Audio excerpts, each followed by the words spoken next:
The black raven landed on Freya's shoulder as she stood frozen, watching the ethereal figures of the Valkyries descending upon the battlefield. No one else could see them. The divine warriors, clad in shining armor and brandishing spears, chose which warriors were worthy of Valhalla. They come from the east. Many will fall today, she whispered, her eyes clouded by the vision. The old shaman grabbed her arm, his gaze a mix of fear and fury. Witch, you have brought disgrace upon our clan for the last time. Thank you for joining us today. This channel is just beginning its journey, and every subscription makes a huge difference in helping this project grow and reach its first 1,000 followers. If you enjoy stories rooted in Viking culture, full of emotional depth and human conflict, please consider subscribing.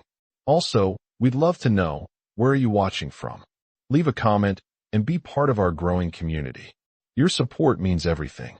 The morning air in Ravnholm was sharp and biting, carrying the fresh scent of melting snow and damp earth as the first light of spring struggled to pierce the heavy gray skies.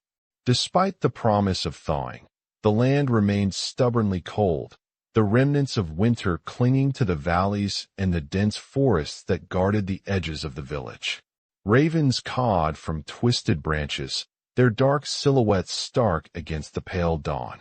It was beneath these brooding trees, in a small clearing just beyond the last cluster of wooden cabins, that Freya Haldorsdóttir moved with quiet purpose.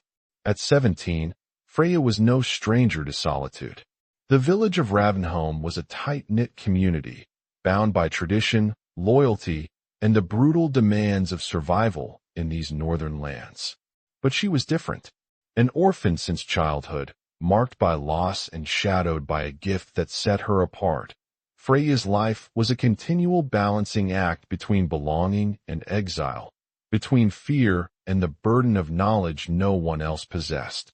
Her delicate fingers carefully gathered sprigs of wild thyme and yarrow, the herbs she had learned to identify and use under the watchful eye of Sigrid Frostdóttir, the village's aging healer who had passed a year before.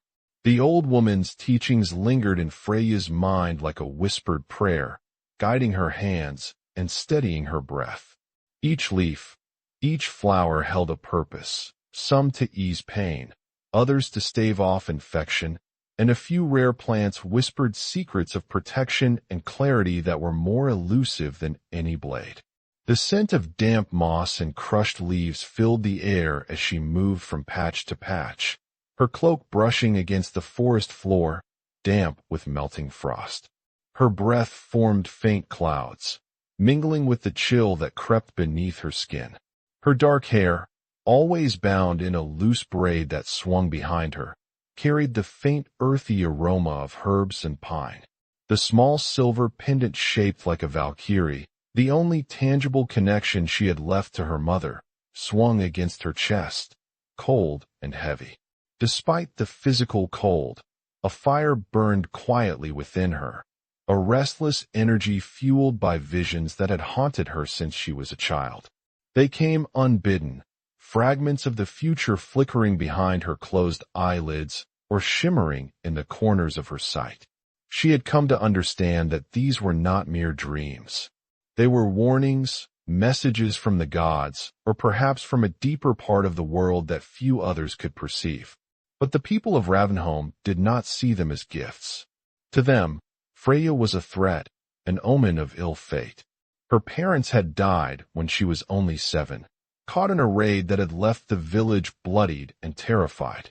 Since then, she had grown under the protective yet wary gaze of the clan elders, never fully accepted, always watched. The village whispered behind cupped hands, muttering of witchcraft and curses. The shaman, Torsten Grimson, a man both feared and revered for his supposed connection with the gods, viewed her as a rival, a dangerous anomaly to be controlled or cast out. Freya's footsteps paused as she adjusted the bundle of herbs in her arms, her gaze drifting toward the distant mountains where the sun struggled to rise. The fjord's waters glistened faintly in the dim light, still cold and restless. The sounds of the village beginning its day floated faintly to her ears. The low murmur of voices, the clinking of metal from the forge, the rhythmic pounding of the blacksmith's hammer. Her only solace was the company of Leif Bjornsson, the son of the village blacksmith. He was one of the few who dared to look beyond the fears and rumors, who saw her not as a curse, but as a person burdened by an unbearable truth. Leif's presence was a balm for her restless heart, though neither of them spoke openly of the unspoken bond that grew between them, an ember of hope flickering in the cold shadows of their lives. The wind shifted suddenly, carrying with it a sharper edge, and Freya's heart tightened. It was a familiar sensation, one that had come to accompany her visions. The pulse in her temple, a slow, rhythmic thrum that grew stronger each time the gods reached out to her. She closed her eyes briefly, steadying herself against the rising tide of images that threatened to overwhelm. Her mind was flooded with scenes, a dark horizon smeared with the red sails of warships, the clash of steel, the cries of men falling beneath unrelenting blades. She saw the faces of warriors, some unknown, others painfully familiar. Among them, she recognized Leif, his blue eyes wide with both defiance and fear. The Valkyries hovered above, ethereal and unyielding, marking those who would not live to see another dawn. A cold breath of dread settled over her. These visions were never kind. They came as warnings, but the clan did not heed them. Instead, they shunned her, whispered that she courted the forces of hell rather than Odin. The weight of their scorn was heavier than any winter storm. Freya's footsteps echoed softly on the wooden planks as she approached the small hut she called her refuge at the edge of the village. It was a humble dwelling, its walls darkened by smoke and time, nestled beneath the branches of a great ash tree that twisted toward the sky like a sentinel. Inside, the scent of dried herbs hung thick, mingling with the faint residue of soot from the hearth's dying embers. She laid the bundle of freshly gathered plants onto a rough-hewn table, her fingers lingering over the worn surfaces of vials and pouches filled with powders and salves. Each item was a testament to the knowledge passed down by Sigrid, a legacy that Freya guarded fiercely. Despite the village's fear, she had healed wounds and eased suffering in secret, her hands steady even when her heart trembled. But the isolation was suffocating. Even Leif's visits, brief and furtive, could not shield her from the ever-present suspicion that clung to her like a second skin. The shaman's accusations echoed relentlessly. Witch, he spat in the great hall, bringer of death. His voice was a thundercloud against the fragile light she tried to nurture within herself. She closed her eyes, drawing in a shaky breath, and touched the silver pendant at her throat. This small relic, shaped like the Valkyrie warriors who chose the fallen, was her talisman, an anchor to a destiny she was only beginning to understand. It was a reminder that her visions, though feared, were a glimpse beyond the veil, a truth no one else dared to face. Outside, the village stirred. The clang of the forge grew louder as Leif's father prepared the day's work. The scent of freshly baked bread wafted from the communal kitchen, mingling awkwardly with the earthy smells of the forest. Life went on, indifferent to the shadows gathering in the minds of those who walked among them. Freya's thoughts drifted to the day's tasks ahead, the preparation of salves for the sick, the tending of wounds that would be hidden from the eyes of those who feared what she stood for. Her hands itched to act, to do something that might change the course of what she had seen. But every vision she bore carried a price. Her gaze was drawn to the small window, where the dark figures of ravens circled above. They were more than birds. They were messengers, symbols of Odin's watchful presence. When one of them landed on her windowsill, she reached out instinctively, their cold feathers brushing against her fingers like a whisper from another world. Tonight, the visions would come again. She could already feel the pulse behind her eyes, the unrelenting call to see beyond the veil. The line between the waking world and the realm of the gods was thin for her, and it stretched ever tighter with each passing day. Freya took a steadying breath, the cold air filling her lungs like a bitter promise. The path ahead was uncertain, shadowed by fear and betrayal, but also by the faint hope that even in exile, her gift could find its place. With the raven's quiet presence on her shoulder, she turned back toward the village, ready to face the storm to come. The wind shifted again, colder this time, carrying with it the distant, frantic cries that tore through the quiet morning mists like a blade slicing silk. Freya's heart seized as the sharp sound reached her ears, a child's wail, desperate and raw. She had barely taken a step beyond the edge of the village when the piercing sobs broke through the usual chorus of birds and the creaking of wooden cabins. The sharpness of the sound pulled her forward, threading through the trees like a lifeline. Her breath caught in her throat as she followed the sound, the forest floor muffling her footsteps but doing nothing to quiet the tumult rising within her chest. Each step was heavier, burdened with the weight of the visions still clinging to her mind. The bloodied warriors, the red sails, the looming shadow of death that threatened to consume Ravnholm. Yet beneath that dread, a flicker of something else took root, the desperate need to protect, to save those who could still be spared.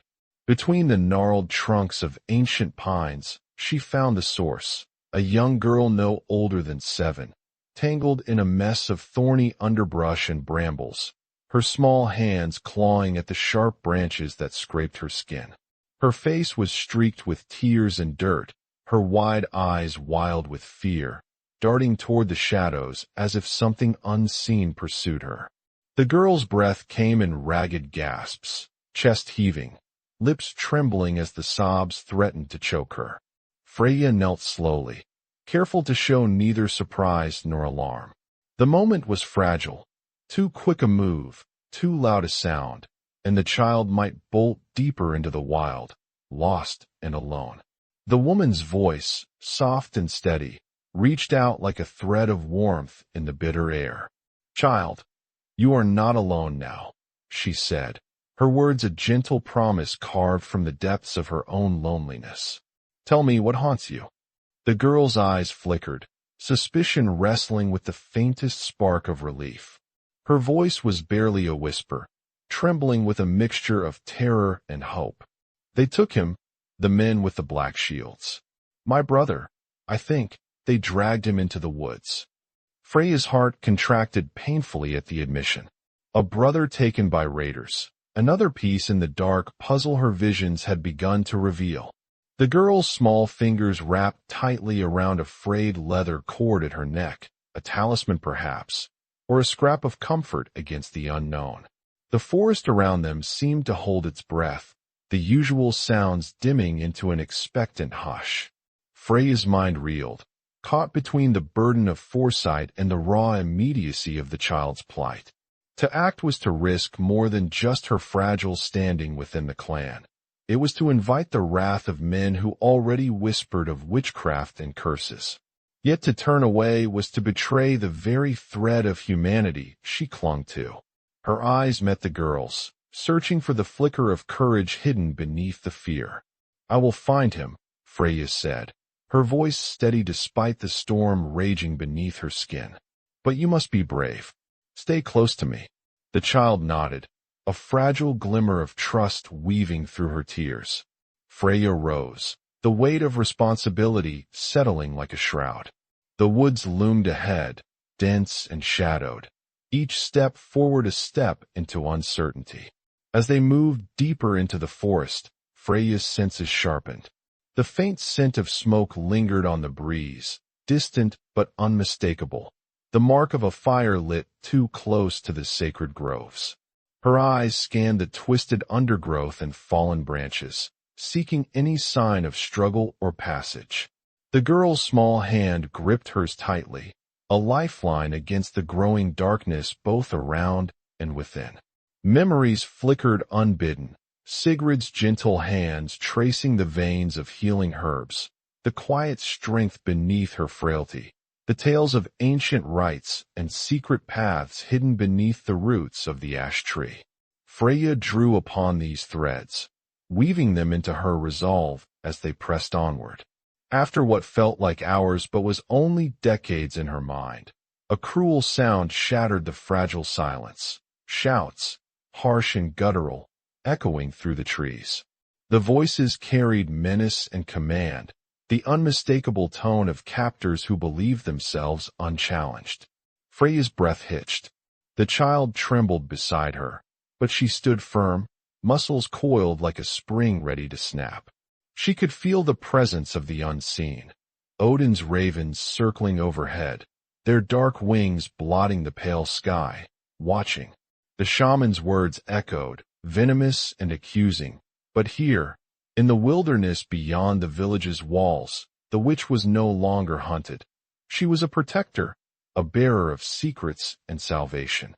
Her hands moved quickly, gathering twigs and dry leaves, crafting a small smoke signal meant not for the clan, but for the spirits she trusted more than any man. The smoke curled upward, thin and ghostly, a silent prayer cast into the sky. The voices drew nearer, and then, suddenly, a figure burst through the trees, ragged, wild-eyed, a young man bound at the wrists. The child gasped and ran to him, tears streaming anew. Leaf. Freya's heart shattered and surged all at once. It was not her friend, but another, one of the captured villagers, worn and beaten, but alive. She knelt next to him, cutting the coarse ropes with her small knife, the blade catching the dappled light. "Who did this to you?" she asked quietly. The man's voice was hoarse, laced with fear and defiance. "Svartborg clansmen, raiders from the east. They hunt for warriors to bolster their numbers. Took my brother and others. They'll burn the village if no one stops them." The weight of his words settled deep in Freya's chest, matching the dread that had already taken root. The visions were true. The threat was real. She looked back at the girl who clung to her brother's side, eyes wide with hope and exhaustion. In that moment, Freya faced the cruel truth of her existence. The gift that isolated her was also the curse that bound her to a fate she could not escape. The woods seemed to close around them, shadows deepening as the sun edged lower. The choice was clear but agonizing: to turn back and warn the village, risking the anger of the clan and the skepticism of those in power, or to stay hidden, protect those already found, and face the gathering storm alone. Her fingers tightened around the pendant at her throat, cold and heavy like the weight of destiny itself. "I will not abandon you," she vowed, her voice resolute. "Together, we will face what is to come." The child smiled faintly, and the young man nodded, a fragile alliance born of desperation and hope. Behind them, the forest whispered with the voices of the past and the promises of the future. Freya could feel the eyes of the unseen watching, waiting. The path ahead was fraught with peril, but in that uncertain moment, she was no longer an outcast haunted by visions. She was a beacon, flickering, fragile, but undimmed. And as the first stars began to prick the twilight sky, the black raven took flight once more, its wings beating a steady rhythm against the cold air, an omen, a guide, a call to arms. The forest lay thick and silent around them, shadows pooling beneath the towering pines like ink spilled upon parchment. Freya moved with careful urgency, the child's small hand trembling in hers, a fragile tether to the fragile hope she barely dared to hold. The fading light seeped through the branches in slivers, casting long fingers of dusk across the mossy earth. Behind them, the world they had fled, threats, doubts, and the heavy eyes of Ravenholm, receded into a tenuous distance. Their shelter awaited just beyond a narrow thicket, a modest cabin nestled between the ancient trees, its wooden walls darkened by age and soot, the faint curl of smoke rising from the crooked chimney, promising warmth and refuge. Freya's heart thudded with a mix of relief and apprehension. This was no part of the village, no familiar hearth. It was Sigrid's old sanctuary, a place where magic and healing had once found a home, and where Freya now sought to weave her own fragile sanctuary. Freya nodded slowly, the knot in her chest tightening. Bjorn, a name heavy with meaning, bare strength, the promise of protection, and yet now a prisoner to menace. The child's gaze dropped to the floor, her fingers tightening around the talisman as if summoning courage from its ancient bones. Rest here, Freya said, her voice low and steady. You are safe for now. The room seemed to contract around them, the shadows curling closer as the night deepened. Freya moved to the hearth, kneeling beside the fire to warm her chilled fingers. She glanced back at Ira, who still sat as though frozen, eyes wide and searching the flickering flames.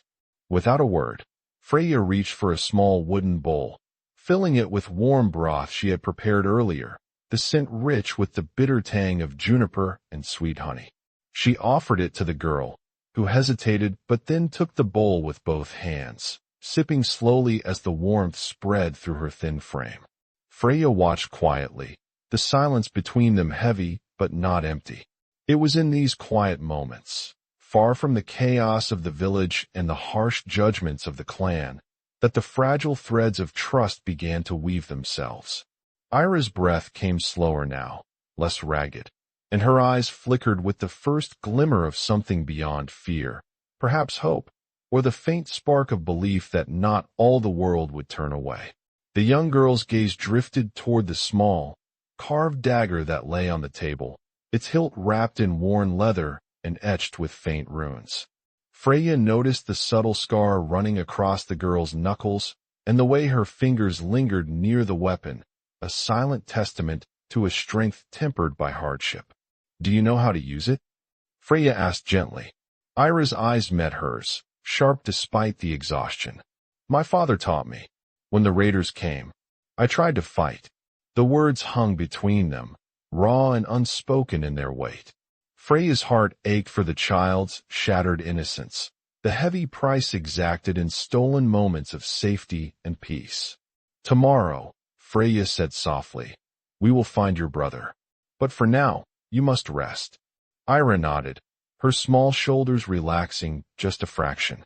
She curled beneath a threadbare blanket, the flickering firelight casting soft shadows over her delicate features. Freya moved to a worn chair and settled beside the hearth, her gaze distant as the night deepened and the silence settled into something almost sacred.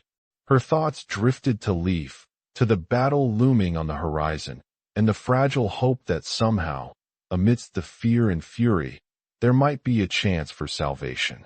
She reached up, fingers brushing the silver Valkyrie pendant at her throat, a talisman of protection and a reminder of the path she was destined to walk, however steep and lonely. The cabin's walls seemed to breathe with the echoes of the past, the lingering presence of Sigrid's wisdom woven into every shadow and whisper. Freya's hands moved reflexively, gathering fresh water from a wooden bucket and preparing a salve from crushed yarrow and willow bark. The herbs offered their quiet healing, a balm not just for the body, but for the soul battered by loss and fear. Ira stirred in her sleep, a soft sigh escaping her lips, and Freya's gaze softened. The child was fragile but fierce, a survivor in a world that had already shown its cruelest face. The fire's warmth wrapped around them like a fragile shield against the gathering cold, and for a moment, the weight of the world seemed to lift, replaced by the quiet promise of care and sanctuary. Outside, the wind whispered through the trees, carrying the distant cries of ravens and the faint murmur of the fjord's restless waters. The forest held its breath, watching, waiting. In the stillness, Freya felt the steady pulse of something greater, a presence unseen but deeply felt, a silent guardian in the dark. As the night deepened, Freya's thoughts turned inward, weaving memories of her mother's soft voice, the ancient songs of the Valkyries, and the unyielding strength they embodied. She pressed her palm to Ira's forehead, feeling the faint warmth beneath the skin, the fragile bead of life clinging to hope. The child's fingers twitched in sleep, curling around the bone talisman like a lifeline. Freya's eyes traced the delicate lines etched into the pendant, symbols of protection and power known only to those who understood the old ways, the ways that had saved her and might yet save them all. In this small cabin, far from the judgmental eyes of Ravenholm, a fragile alliance was born, two souls bound by loss, fear, and the unspoken promise of survival. Freya sat silently, watching over the child, the firelight casting her shadow long and steady against the rough wooden walls. Her own breath slowed, the pulse of visions quieting in the depths of her mind, if only for a moment. The path ahead was uncertain, fraught with danger and doubt, but here, beneath the watchful eyes of ravens and the quiet blessing of the gods, there was peace. And in that peace, Freya found a spark of strength, a fragile light against the encroaching darkness. Together, they would face the trials to come. Together, they would carry the hope of a future yet unwritten. The quiet sanctuary of the forest cabin, nestled beneath the ancient pines, was a fragile refuge. But the world beyond the trees did not forget so easily. In the days that followed the rescue of Ira's brother, the ripples of Freya's actions began to spread, whispers carried on the wind, voices that twisted truth into suspicion, fear into accusation. The village of Ravenholm, already brittle with old fears and resentments, stirred uneasily at the edges. Freya knew the peace of the woods could not last. The clan's gaze was sharp and relentless, a hunting hawk's focus on the one it suspected of wrongdoing. And the burden of her secret weighed heavily, a shadow growing longer with each passing hour. The first sign came on a mist-drowned morning when a group of villagers appeared at the forest's edge. They stood stiff and wary, their faces pale in the gray light, eyes darting nervously between the trees. Among them was Bjorn, Ira's brother, now returned but gaunt and silent, his body marked by rough hands and hard days. He lingered close to the shelter, his eyes hollow but alive with a faint flicker of hope. Leif was with them, too, though his strength remained fragile. His presence was a balm to the tension, a reminder of the ties that bound the scattered few still loyal to Freya. But even his calm blue eyes could not fully mask the unease that hung thick in the air.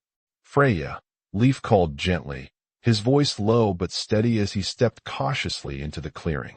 "The village speaks. They say you have stolen the girl, that you consort with dark forces. They want answers." Freya met his gaze, her own eyes shadowed with exhaustion and a quiet defiance. "I did not steal her," she said firmly. "She came to me, fleeing danger. I saved her brother. I did what the healer before me would have done." Leif's jaw tightened. "The clansfolk do not see it as you do. To them, your actions are a threat. You have stirred the old fears, and the shaman's words carry weight." At the mention of Torsten Grimson, a cold shiver ran down Freya's spine. The shaman's influence was a dark cloud that hung over her every step, his voice a weapon wielded against her by those who feared the power she held. His presence was felt even when he was absent, his accusations echoing through the halls of the great house, and in the whispered rumors clinging to the village's shadows. The villagers shifted uneasily around the edges of the clearing. Their eyes darted between Freya and the returning captives, seeking signs of deceit in the girl's pale features and in the scars etched upon Bjorn's arms. Suspicion was a poison, slow and insidious, infecting hearts and minds with doubt. "We must bring the girl back," one man finally declared. His voice cracked with the weight of fear and anger. "The clan will not suffer her presence. She is a child of the East, a stranger. This is not our place to harbor." The words cut sharp, a blade honed by generations of distrust toward outsiders and the unknown. Freya's throat tightened, the weight of community pressing against her like the cold stone of the fjord's cliffs. "We cannot abandon them," Freya replied, her voice steady despite the turmoil roiling beneath. "They are part of what remains of the village's own. If we cast them out now, the raiders will claim all. Bjorn's eyes flickered with a faint spark of life, and he spoke quietly from They say the witch harbors the enemy's kin. Torsten's voice grated through the hall. She binds herself to darkness.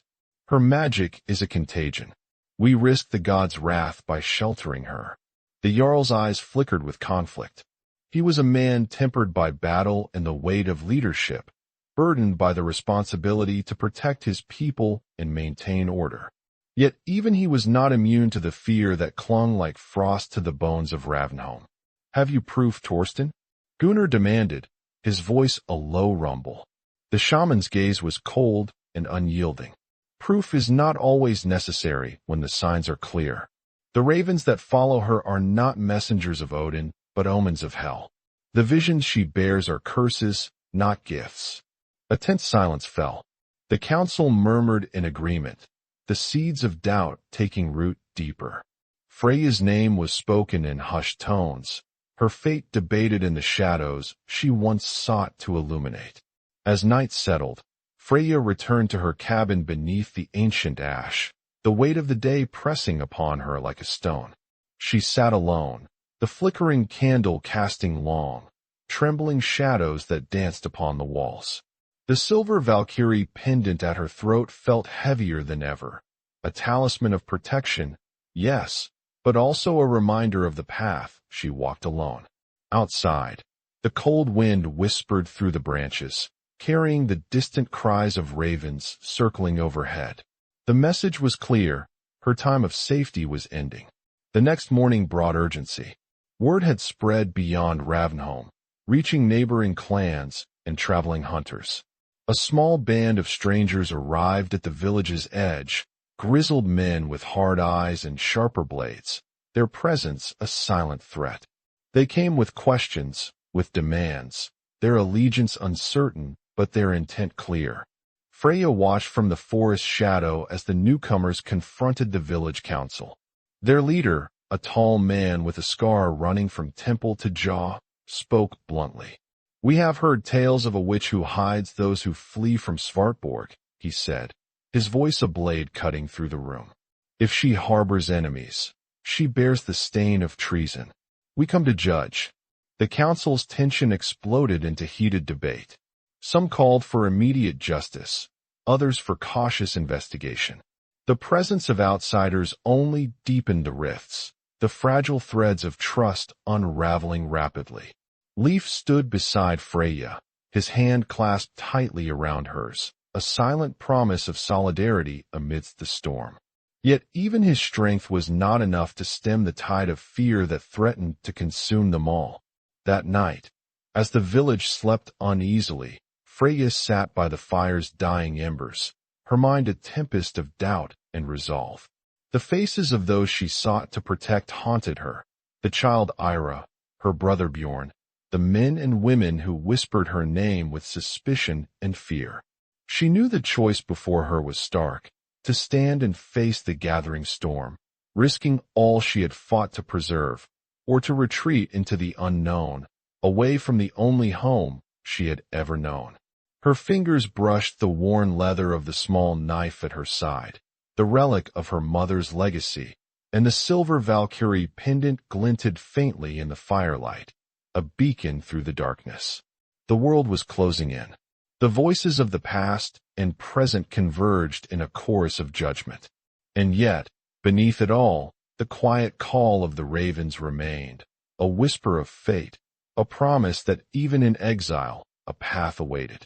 Freya rose, the cold night air biting at her skin, and stepped into the shadows beyond the cabin. Above, the black wings beat steadily against the sky, a reminder that even when the world rejects, the gods still watch. The battle for her soul, for her place in the world, had only just begun. The first light of dawn crept hesitantly over Ravnholm, casting a pale, cold glow that barely softened the air's sharp bite. The village lay quiet but restless, the usual sounds subdued under a weight far heavier than the morning mist. Word had spread like wildfire. Freya Haldorsdóttir, the seeress marked by visions and suspicion, sheltered those deemed enemy kin. The fragile threads holding the village together were unraveling fast. From her cabin, nestled beneath the ancient ash tree, Freya felt the gnawing tension clawing inward. The soft crackle of embers in her hearth was a poor shield against the storm gathering beyond these walls. Outside, the black wings of ravens beat silently against the gray sky, circling overhead as if heralds of fate itself. She stood at the window, the cold glass fogged by her breath. Her eyes traced the shapes moving in the village square, figures bent low with worry, men clutching weapons, faces pale and hard. Among them stood Jarl Gunnar Haraldsson, his usual stern composure cracked by a flicker of unease. Beside him, Torsten Grimson, the shaman whose shadow stretched long and dark across the hearts of Ravenholm's people, gripped his staff with fingers knotted tight. His eyes, small and sharp, burned with a hatred that knew no mercy.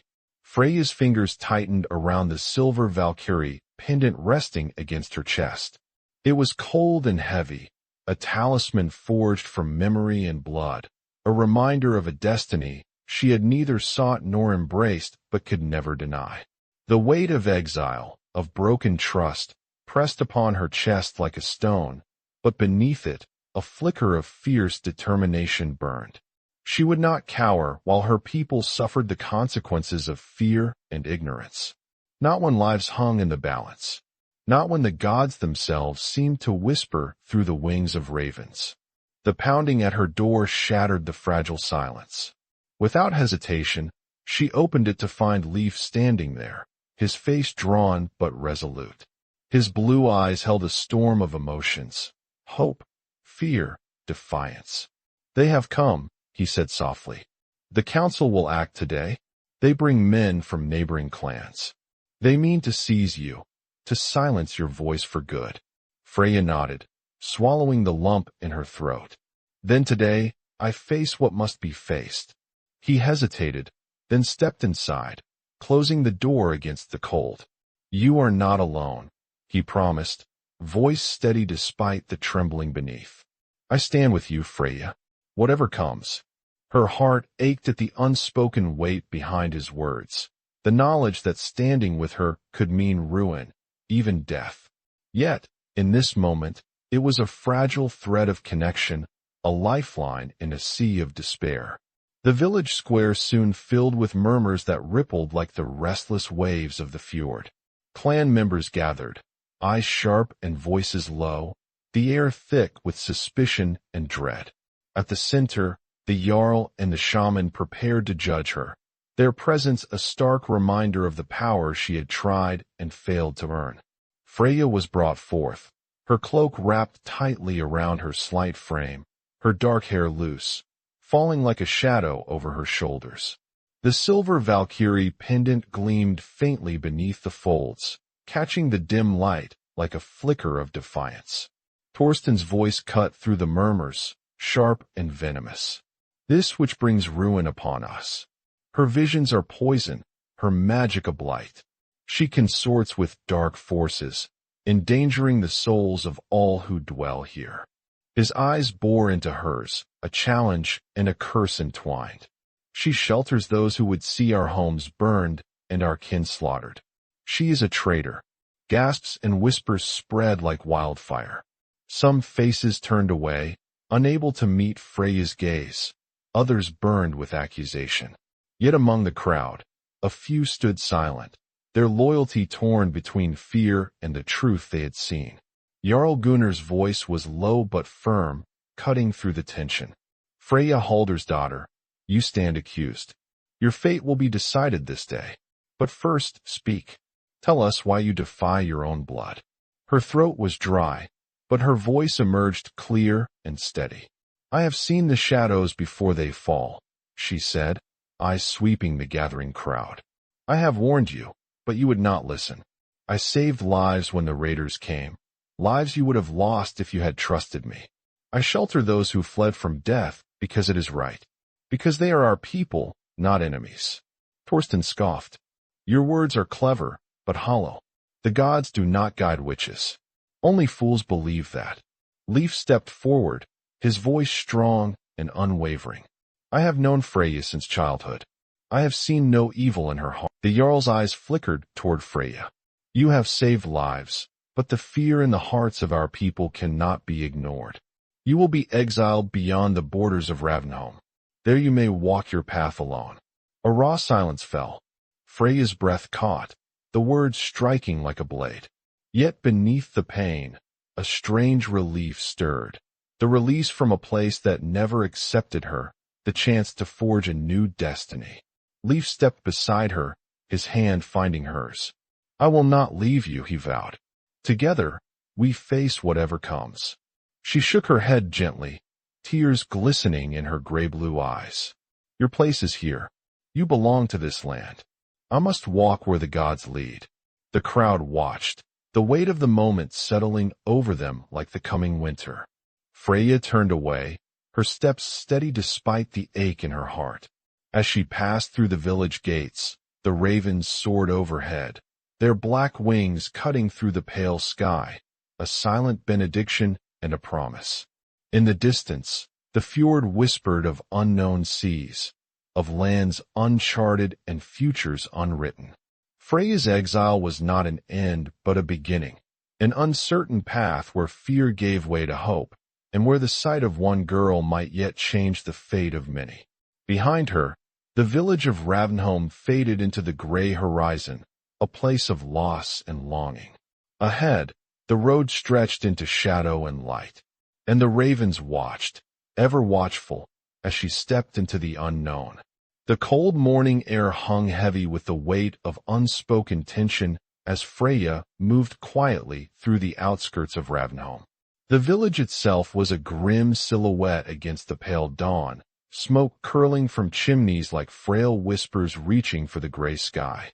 The bitter wind carried with it the scent of damp earth and wood smoke, but beneath it, an undercurrent of fear lingered, a fear born not only of the recent battle but of the divisions that had grown deep within their hearts.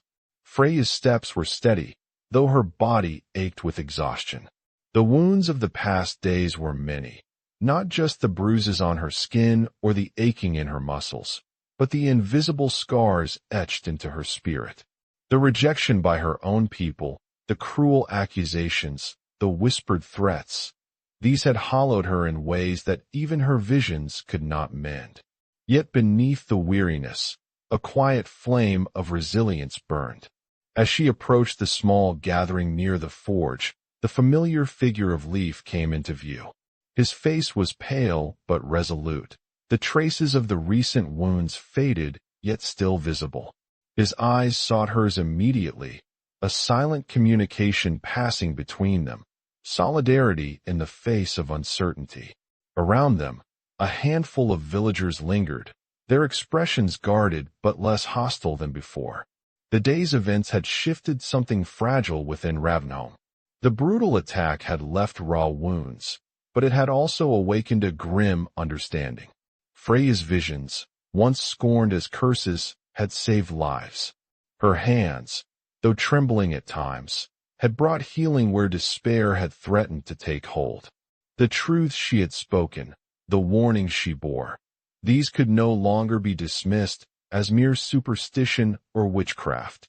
Bjorn, the young man who had been rescued from the raiders, stood nearby, his gaunt frame leaning heavily on a crude wooden staff. His eyes, once hollow, now held a flicker of recognition and gratitude. Beside him, Ira sat quietly, her small fingers entwined with a patch of cloth, the weight of her ordeal etched into the lines of her face, but softened by the comfort of safety. Freya's gaze swept over the group, the chaotic threads of fear, hope, and tentative trust weaving together in the morning light. It was in this fragile moment that the first true sign of redemption began to take shape, not as a grand gesture, but as the slow, painstaking rekindling of human connection. Leaf stepped forward, his voice low but unwavering. The wounds of battle run deep, but so do the bonds we share. Freya has stood with us, healed us, and faced the storm not as an enemy, but as one of us. His words carried weight, breaking through the heavy silence that had settled like a shroud. A murmur rippled through the gathering.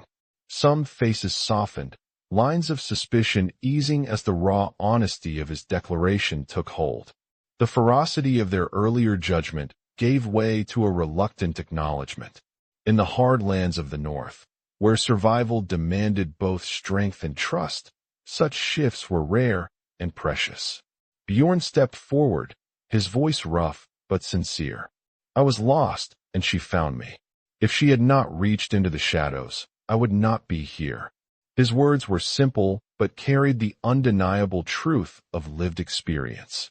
The gods may test us, but they also send those who guide us through the dark. The villagers exchanged looks, the weight of Bjorn's testimony settling over them like a slow dawn. Eyes that once narrowed with accusation now held a guarded respect, the beginnings of understanding that fear could be tempered by truth. Freya's heart beat unevenly, the fragile hope stirring within her like the first shoots of spring breaking through a frozen earth. She stepped forward slightly, her voice soft but steady.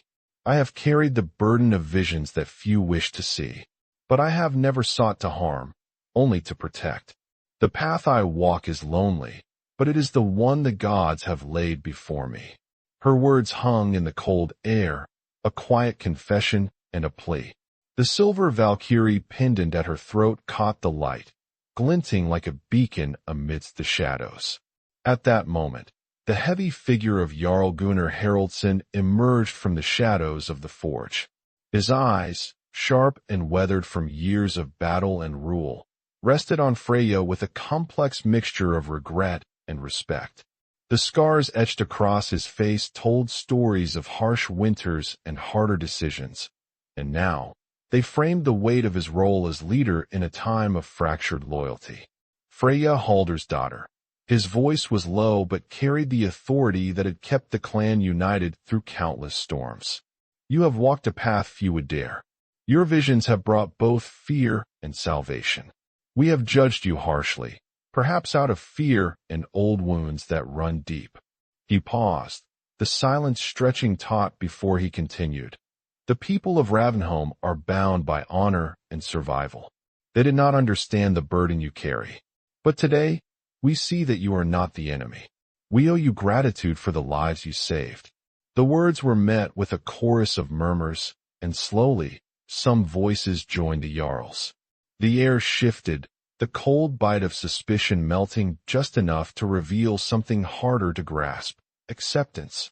Torsten Grimson, the shaman who had been Freya's fiercest adversary, stood apart, his face an unreadable mask. His eyes flickered with a strange mixture of defiance and something that almost resembled reluctant respect. He did not speak, but his silence spoke volumes. The power he wielded had been challenged, and though he would not yield easily, even he could not deny the truth laid bare by the hardships endured. Leif approached Freya's side, his fingers finding hers in a quiet gesture of protection and solidarity. The clan is healing, Freya. They are beginning to see you not as a curse, but as a part of our story. A fragile smile broke across her lips, the weight on her chest easing for the first time in what felt like an age. The scars of rejection would not vanish overnight, but in this thawing moment, the possibility of belonging glimmered like the first rays of dawn. Ira, now stronger and steadier, stepped forward and placed a small hand in Freya's. You saved my brother, she said simply, her voice steady despite the lingering shadows in her eyes. And you saved me. The child's words carried a profound truth that transcended fear and prejudice, a reminder that humanity could be found even in the bleakest places. As the morning sun finally broke through the heavy clouds, casting shafts of golden light across the village, Freya felt the quiet pulse of a new beginning. The ravens circled overhead, their black wings cutting through the sky in steady arcs, as if marking the turning of fate itself. In that moment, surrounded by the tentative acceptance of those she had once feared would turn their backs, Freya understood that redemption was not a single act, but a journey, one that required courage, patience, and the willingness to face shadows both within and without. Her exile had been a sentence. Freya Haldorsdóttir moved through the village with cautious steps, her breath forming clouds in the crisp air. The cloak of exile had been lifted, not by decree, but by the slow unwinding of fear. The scars on her spirit lingered like shadows at twilight, but the hardening walls that had once imprisoned her began to crumble, brick by brick, word by word, gesture by gesture. She was no longer merely the girl with visions. She was a part of the story woven into Ravnholm's fragile fabric. Children gathered near the smithy, their eyes wide as leaf bent low, shaping glowing iron with the hammer's rhythm. Freya's gaze softened as she watched, the bond between the two no longer secret, but quietly acknowledged in the steady glances that passed between them. Their love, once shadowed by fear and silence, was now a quiet flame, burning steady in the warmth of acceptance. The forge's heat was a stark contrast to the chill that had once gripped her heart.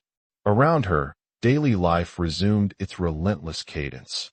Women tending to gardens where the first shoots of spring pushed through thawing soil, elders sharing tales of old battles and ancient gods by the fireside, and warriors preparing for the hunts that would feed them through the coming seasons.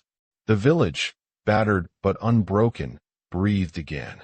Freya's footsteps led to the edge of the forest, where the ancient ash tree stood sentinel, its gnarled branches reaching skyward like the fingers of 1,000 whispered prayers. Here, she paused, the silver Valkyrie pendant at her throat catching a stray sunbeam, sparkling with a promise she was still learning to grasp. The pendant was no longer just a relic of her mother's past, but a symbol of resilience, a testament to the journey she had endured. Nearby, Ira and Bjorn tended a small herb garden, their hands careful and sure. The child's eyes held a newfound steadiness, the shadows of fear replaced by a growing strength. Bjorn's scars were fading, both on his skin and in his demeanor, as the healing power of community took root. Freya watched them with a mixture of pride and quiet humility, a reminder that even in the coldest winters, life could bloom anew. The village elders gathered beneath the great hall's weathered timbers, their faces softened by the acceptance that had begun to thaw old grudges. The shaman, Torsten Grimson, sat apart, his usual fiery glare tempered by the slow erosion of his once unchallenged authority. Though silence marked his lips, the subtle shift in the council's tone spoke volumes. The old ways were bending, perhaps breaking, to make room for the new. Jarl Gunnar Haraldsson, his battle-worn eyes reflecting both regret and resolve, addressed the gathering once more. "We have seen the cost of fear and mistrust," he said, voice steady but carrying the weight of hard-earned wisdom. Freya's visions were not curses, but warnings. Her actions saved lives. Let us not forget this lesson, for the gods watch over those who choose courage over ignorance. Murmurs of agreement rippled through the crowd. The traditions that had once defined Ravnholm, honor, loyalty, and survival, were being re-examined in the harsh light of truth. The path forward was uncertain, but the willingness to walk it together marked a turning point. Freya's thoughts drifted to the ravens circling high above, their black wings steady against the pale sky. They were no longer omens of doom, but messengers of fate, guiding her toward a destiny yet unwritten. The bond between herself and these creatures, silent witnesses to her journey, felt deeper now, a quiet assurance that she was not alone. One evening, as twilight bled into night, Freya found herself at the edge of the village once more. The stars above were sharp points of light piercing the vast northern darkness, and the cold air carried the rich scent of pine and earth. The village slept, wrapped in the fragile peace that comes after storms. Leaf stood beside her, the firelight from the nearby hearth casting flickering shadows over his face. His hand found hers in the quiet, a simple gesture filled with unspoken promises. "We have come far," he said softly, eyes reflecting the distant stars. "But the road is still long." Freya nodded, the weight of the future both daunting and exhilarating. "The gods have shown me many paths," she replied. "Some shadowed, others bright. But I will walk them all, if I must."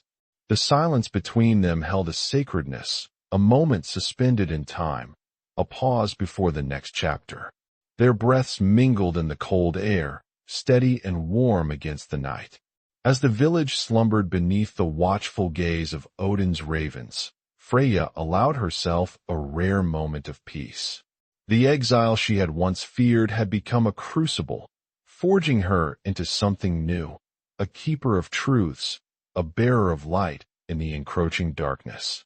In the days that followed, the village began to heal in ways both seen and unseen. Old wounds mended alongside new bonds, and the stories told around fires shifted, no longer tales of curses and fear, but of resilience, redemption, and the quiet power of acceptance. Freya's name, once a whispered curse, grew into a song of hope, a reminder that even in the harshest lands, the courage to face one's fate could change the course of many lives. And as dawn broke anew over Ravnholm, the black wings of ravens traced steady arcs across the sky, silent guardians of a future forged not by fear, but by the indomitable spirit of those who dared to see beyond the veil. The night had deepened into a quiet stillness, broken only by the gentle crackle of the dying fire and the faint rustle of wind weaving through the ancient pines surrounding Ravnholm. Freya sat near the hearth, her eyes tracing the flickering shadows that danced across the wooden walls of her small cabin. Outside, the stars hung like cold sentinels in the vast northern sky, their light distant yet unwavering, much like the path she now walked, uncertain but resolute. Her thoughts drifted over the long journey that had brought her here, the visions that had once isolated her, the whispered accusations, the cold shoulders of a clan steeped in fear. She remembered the faces of those who had turned away, the weight of exile pressing down like the harshest winter. Yet, beneath the sorrow and rejection, she felt something new awakening, an ember of hope, fragile but fiercely alive. Leif's hand found hers in the dim light, a simple touch that carried the weight of silent promises and shared burdens. He had stood by her through storms of doubt and waves of scorn, unwavering even when the clan questioned their very right to exist side by side.